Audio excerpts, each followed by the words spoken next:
My college boyfriend cheated on me.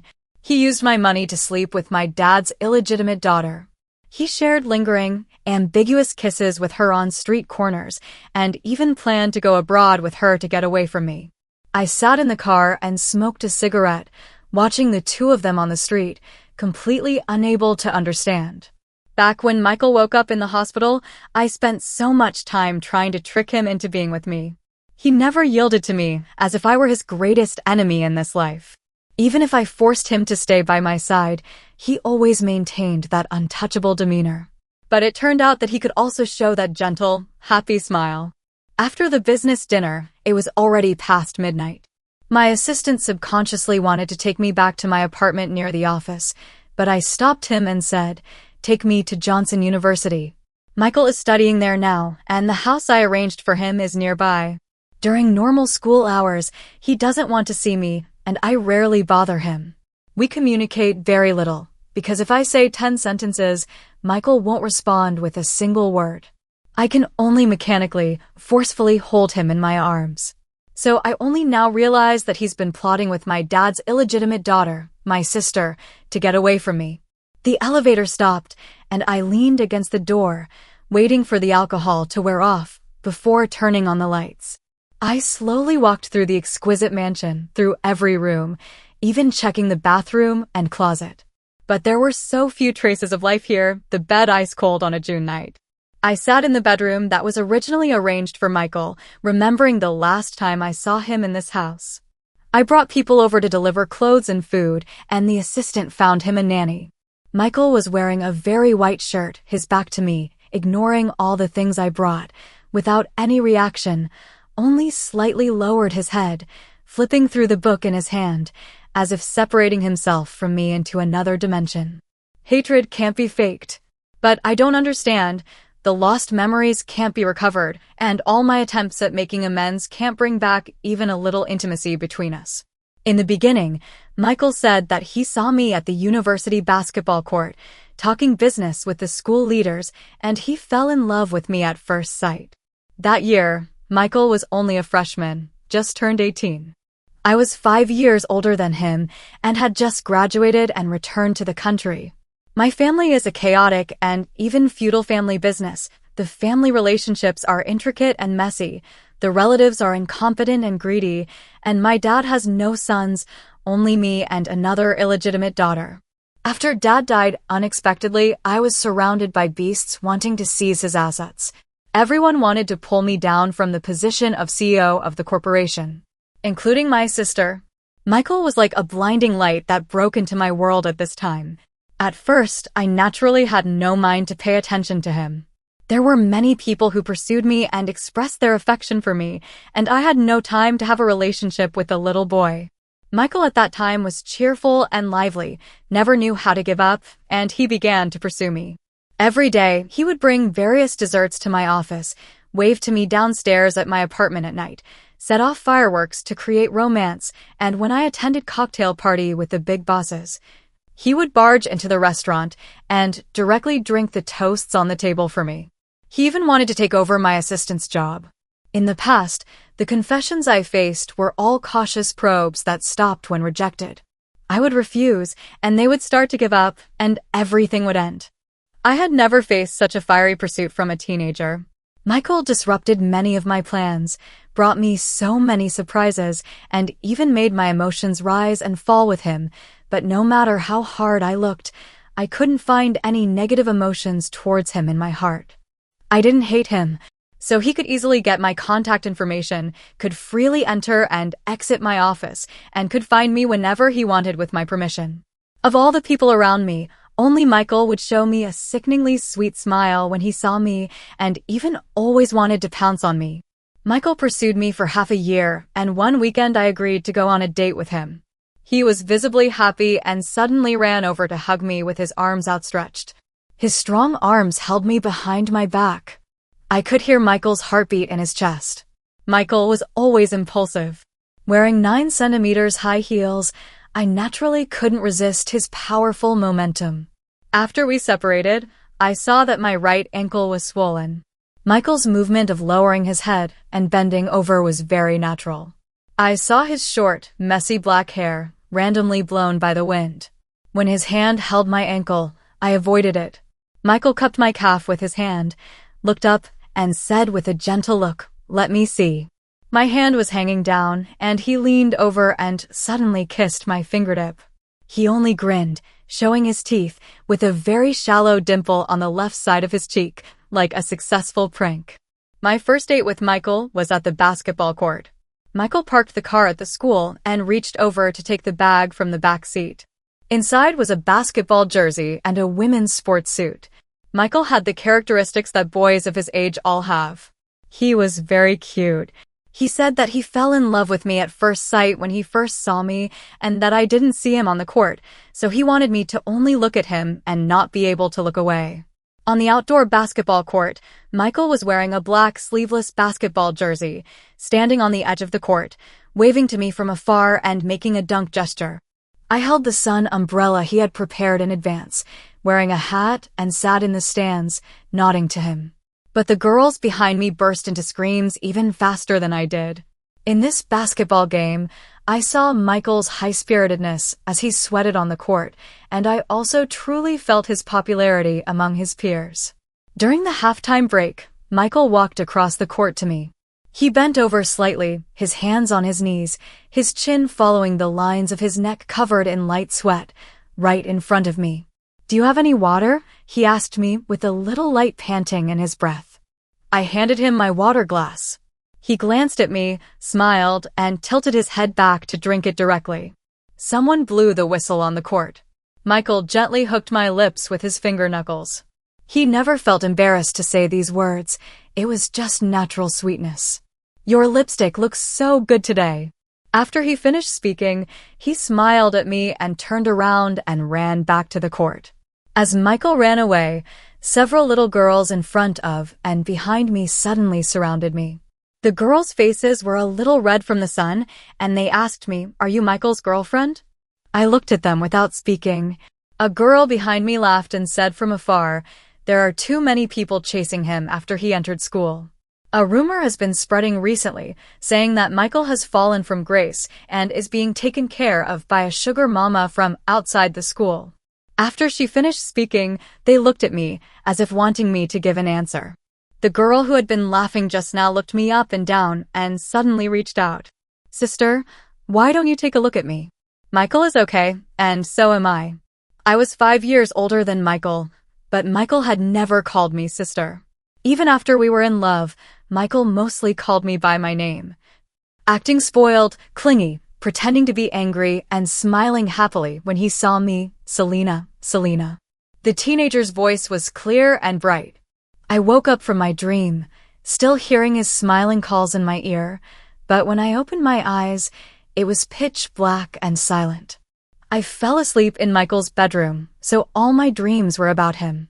I sat up and suddenly saw that the bedside safe wasn't closed, or maybe it wasn't closed properly at all. Inside, I had put some spare cash and 2 cards for Michael, as well as the property certificates for the car and house. I sat up and opened the slit and then found that it was indeed empty. Anyone who has interacted with Michael knows that he is not short of money. From his food, clothing, housing, transportation, his views on money and consumption, and the fact that he lived in an apartment outside of school and often drove 2 cars when he was a freshman, it can be seen that Michael is not only not short of money, but also has a very high quality of life. I squatted in front of the empty safe, thinking about many things. Lost memories can't be recovered, but can a person's personality, values, and habits completely change as well? Michael's grades have dropped a lot. Michael's personality has changed a lot. Michael no longer recognizes me. Michael hates me. Michael simply lost his memory. He just forgot about me. A year ago, Michael and I were chased and killed. After I woke up, I waited for more than half a month before Michael finally woke up. When he opened his eyes, he no longer had a smile on his face when he faced me. He had completely forgotten me. My people blocked Michael and my sister at the airport. I had people lock Michael in the apartment. This was the first time I had locked him up, and it was also the first time I hadn't gone to see him immediately. Natalie sat in front of me, picked up a glass of water, smiled, patted her chest as if she was still frightened, and said with a grievance, "Sis, if you hadn't come, I would have been abducted onto the plane by him." Natalie sent me a message, asking me to stop them. I was originally prepared to just let them go. If Michael was happy like this. I looked at the girl across from me, and she seemed to see through my thoughts. Natalie took over the conversation herself, smiling sweetly. "My dear sister, I don't like him. My goal is you. My biggest goal in this life is to make you hurt, make you regret, make you despair, and make you die." She lit a cigarette in front of me and pushed the cigarette case towards me. As she did so, a sparkling platinum ring was set on the middle finger of her right hand. She followed my gaze and looked over. "No way, sis. Michael is such a romantic person. Back then, didn't he ever buy you a ring?" I didn't want to talk to Natalie anymore. She's a madwoman. Of course, maybe I'm a madwoman too. I took the prepared documents from my assistant and pushed them in front of Natalie. "A resort. Don't come looking for Michael again in the future." Natalie suddenly laughed, laughing with some distress. She shook her phone. "My dear sister, take a look for yourself. Michael is the one who's pestering me. He took your money and wanted to take me away. He said he loves me." She blew out white smoke, glanced at me, and put out the cigarette. "However, you're much more generous to this unknown lover than you are to me, your sister." I stepped into that house, and what greeted me was Michael's first undisguised anger towards me. A broken cup and water splashed at my feet. Michael was still wearing the same clothes he had on at the airport today, a plaid shirt and light jeans, a very handsome college student. This wasn't his usual style of dress. Michael wears luxury brand limited edition clothes, and the clothes on his body are obviously expensive and handsome. He doesn't restrain himself, nor does he need to. It was the first time Michael spoke to me proactively. Ever since he woke up, he had been angry. It was the biggest change in facial expression I had seen from him in the past 6 months. His face seemed strangely stiff. He asked me, "Selena, do you just want a man that badly? How can you be so cheap? Can't you find another man? Leave me alone. Seeing you just makes me feel disgusted." The door was open, and there were 2 bodyguards at the door. My assistant gently closed the door behind me. I looked at Michael's face under the light. In the past, Michael would tell me everything, but he only briefly mentioned things about his family. I only knew that he was raised by his grandpa and grandma. He had never mentioned his parents. I walked up to the angry Michael. I clearly saw the disgust and hatred in his eyes. "Where's Michael?" I asked him. I looked straight at his face, as if afraid he wouldn't understand, and added, "I'm talking about 183 centimeters tall, 65 kilograms, 21 years old, with a crescent-shaped birthmark on his right shoulder, excellent grades, likes all kinds of ball sports, a little lacking in artistic talent, but loves to laugh and loves to eat desserts." That Michael. He frowned, his tone full of disgust. "Selena, you better go to the hospital and get treated. You're sick." I turned and sat on the single sofa on the side, looking at Michael's hand hanging by his side. The fingers were long and slender, the skin was fair, a pair of well-maintained hands. The Michael in my memory never stopped moving. There were specific calluses at the base of his palms. Every time he held my wrist, I would tentatively touch his palms. I directly hooked his hand, the skin feeling smooth and greasy, but only for a moment. He retreated emotionally, as if I were a flood or a wild beast. His movement broke the cup on the coffee table. Suddenly, I heard a knock on the door. The assistant came in with the bodyguards. The assistant glanced at me. I thought for a moment, and then nodded. Michael, who was standing opposite me, was immediately controlled by 2 people. Michael's face was pressed against the sofa, his eyes staring at me, the words squeezed out of his mouth with thick disgust. "Selena, I feel sorry for you." I stood up, bent down to look him in the eye, and stroked his face with my fingers from a distance. "What do you want?" I asked him. The second weekend that Michael was deprived of his personal freedom by me, he was finally willing to talk to me. He said that he was willing to cultivate the feelings that we once had. When he said this, His dark eyes stared straight at me without any warmth, his tone full of sarcasm. He looked like he was being forced into a corner and felt helpless. The smile on his face was bright, but extremely ugly. He leaned back on the sofa, glanced at me. How did we start dating before? Do you also like to pester other men? My fingers twitched, but my assistant next to me stepped forward and slapped him. The assistant seemed to use all his strength.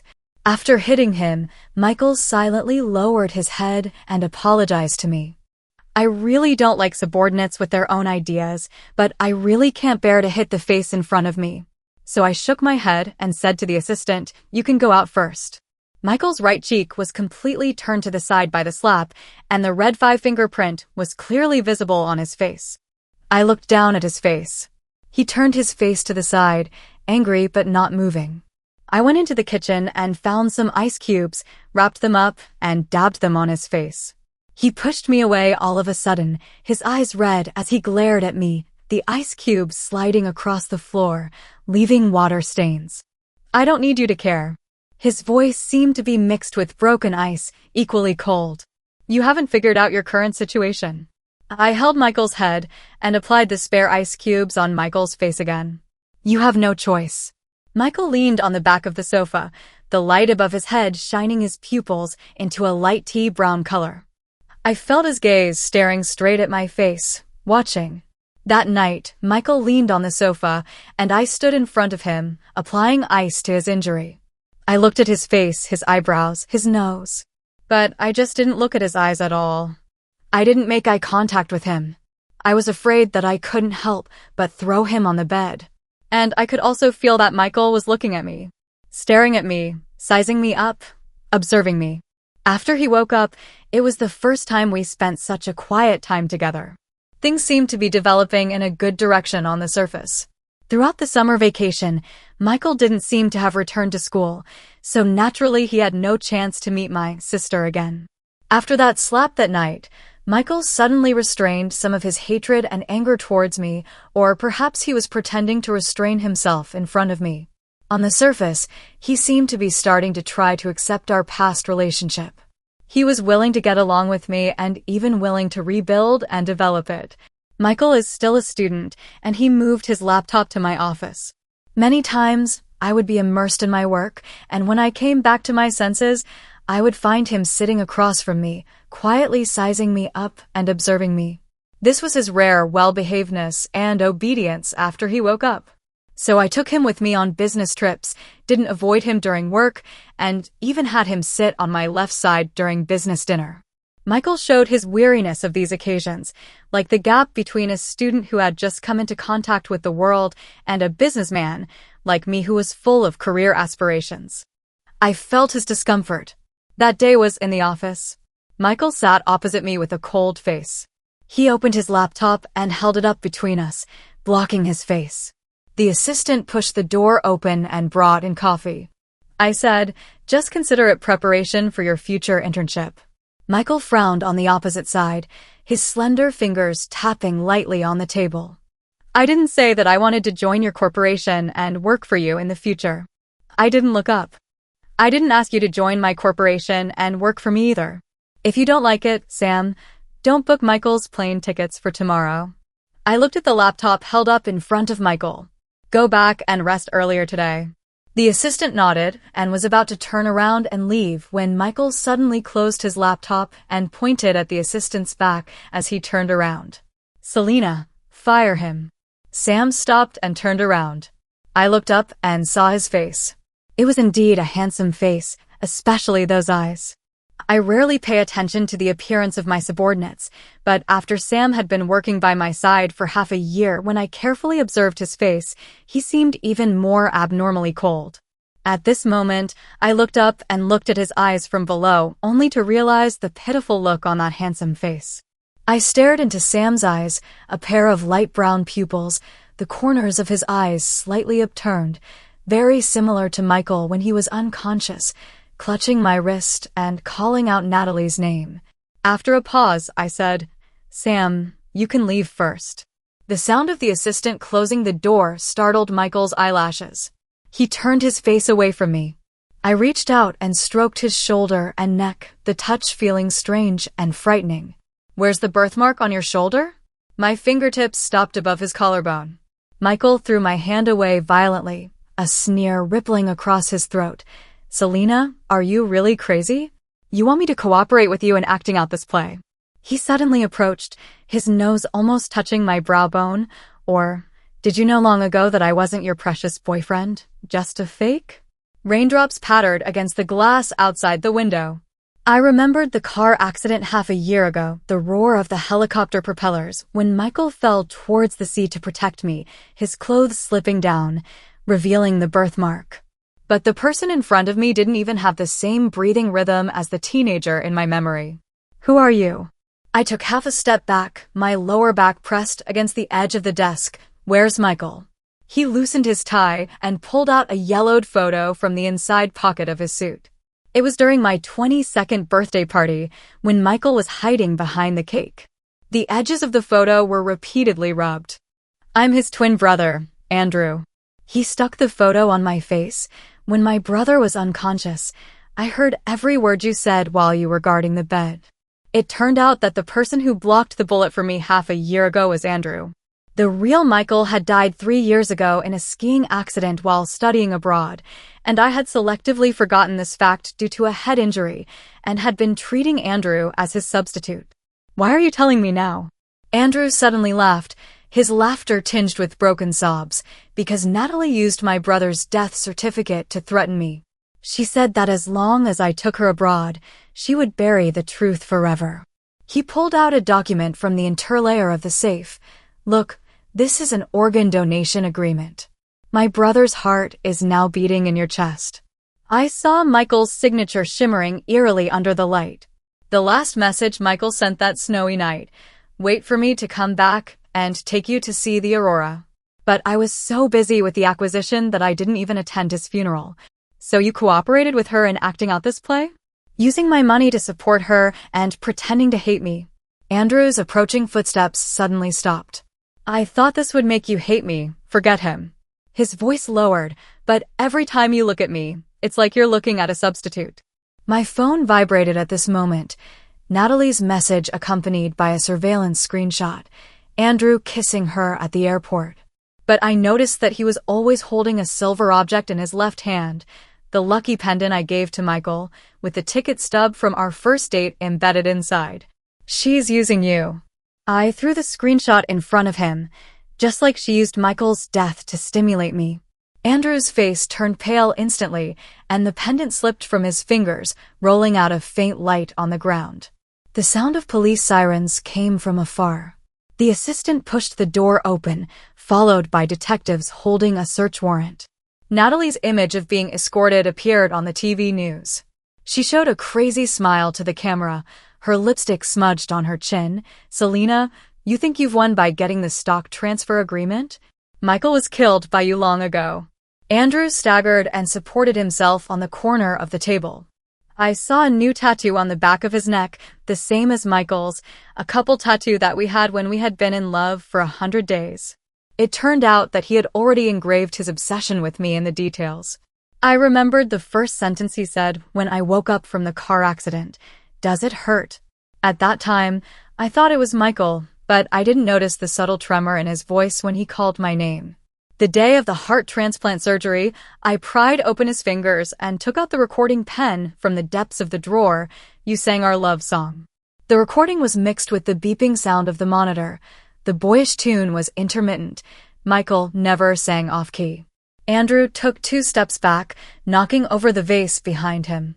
He suddenly laughed, his shoulders trembling with laughter. So you knew all along.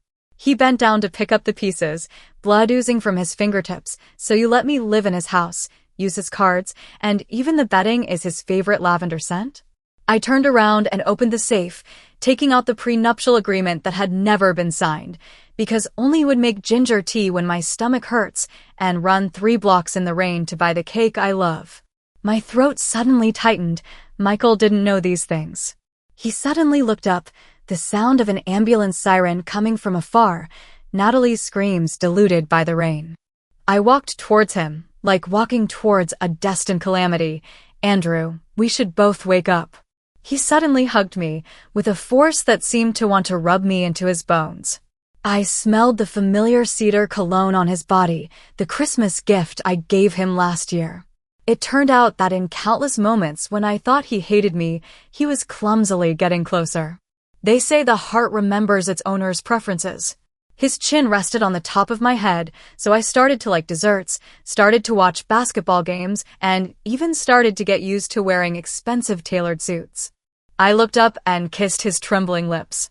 This man who loved me under someone else's identity finally unloaded all his disguises on this rainy night. You don't have to pretend anymore.